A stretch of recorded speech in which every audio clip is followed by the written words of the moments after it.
All right, let's talk a little bit about equations. So equations. 1. A equals B is the same thing as B equals A. Okay, most people know that. So if you have an equation, you can just write it the other way around with the right side on the left and the left side on the right if you want. It doesn't change. Sometimes it just feels more comfortable if you flip the equation around the other direction, right? So this would be a good example. 3x minus 2 equals y means the same thing as y equals 3x minus 2.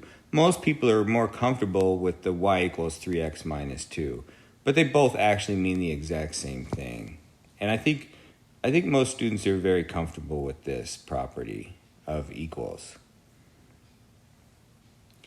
The second thing about equations here is a plus c equals b means the same thing as a equals b minus c. I do this all the time. You need to be really comfortable with this. What's actually happening is you're subtracting c from both sides of the equation here on this a plus c equals b.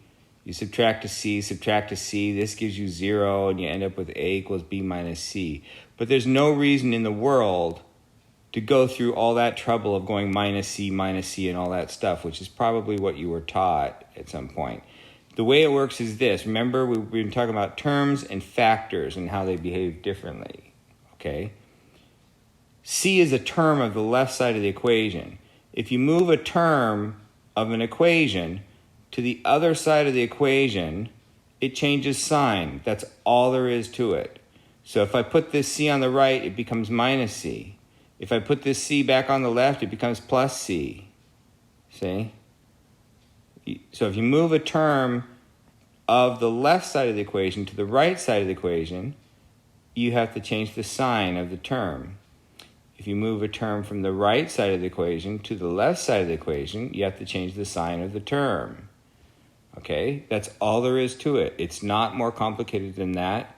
Don't try to make it more complicated. Okay? So I wrote this out for you so you have it if you look back on your PDF later. PDF files of these lectures, you'll see this written out. Okay, this is super important. I do this all the time. I don't always say, oh, now I'm going to subtract c from both sides. And even if I do say it, I almost never write it down. I just do it. I just do exactly what is shown in number 2 here.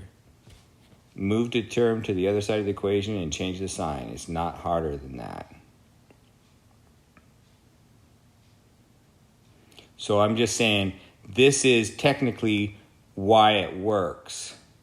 But you don't have to think about why something works every single time you do it, okay? Or you could think about it, but you don't have to write it down. It's just, it causes too much clutter and makes math look harder than it's supposed to be. Okay, so here's an example. I want to try to figure out what x is. And I've got x minus 3 equals 5. Well, I just moved that minus 3 to the right, and I get x is 5 plus 3, which is 8.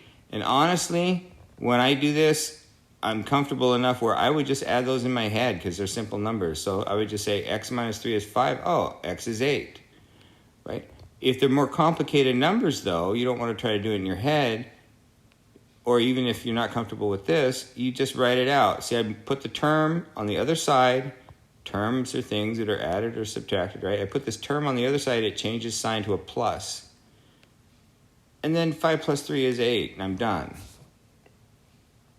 Okay, I don't have to add 3 to both sides. I don't have to write that out. Plus 3, all that crap. It's faster this way. Because usually I would just write down the answer. Period. Done. Okay? And if they're less simple, then I would write out the b minus the c, that, like I mentioned, like I did here, 5 plus 3.